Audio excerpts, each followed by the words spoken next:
আল্লাহ না করুক এরম জীবন সঙ্গী যেন কারো না হয়, যে ভরা মজলিসের মধ্যে হয়ে যায় ফেরেস্তা, আর ঘরে ঢুকলি বেরোয় আসে তার আসল চেহারা। স্ত্রীরে প্রমাণ করে মিথ্যাবাদী হিসেবে, আর নিজে হয়ে যায় নিরীহ ভিকটিম।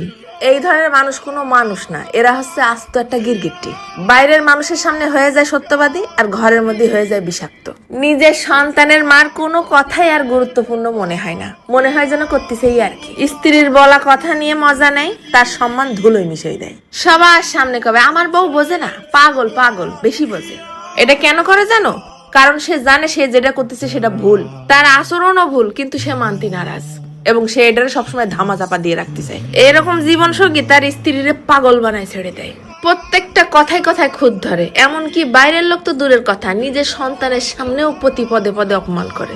স্ত্রী 10 দিন চুপ থাকতে থাকতে যখন একদিন চিল্লাই ওঠে, তখন আশেপাশের লোকজন শুনে কয় কি ওই বিটিই বেত্তমিজ। কিন্তু কেউ এইটা খোঁজ নিয়ে দেখে না যে তার স্ত্রীর এরকম খারাপ ব্যবহার করার পিছনের কারণটা কি। কিডা তার মুখের হাসি কাড়িয়ে নেছে, কিডা তারে আঘাত করতে করতে তার অন্তরটা ভেঙে চুরমার করে ফেলিছে। এটাও কিন্তু একটা মুনাফিকতা, এটাও একটা অত্যাচার। স্বামীর এই ছোট ছোট আচরণগুলো স্ত্রীর ভিতরে ভিতরে মনের থেকে হত্যা করে ফেলে। শুধু কি তাই, এত কিছু করেও কিন্তু শান্তি পায় না। ওইসব মানুষরাই আবার ভিকটিম সাজে মানুষের কাছ থেকে সিম্প্যাথি নেওয়ার জন্য। মানুষ তারই প্রশংসা করে আর তার স্ত্রীরে দেয় দোষ। এখন কও, শুধু কি স্ত্রীরাই ছলনাময়ী, নাকি পুরুষরাও দুই চেহারাওয়ালা রং বদলানো গিরগিটি হয়?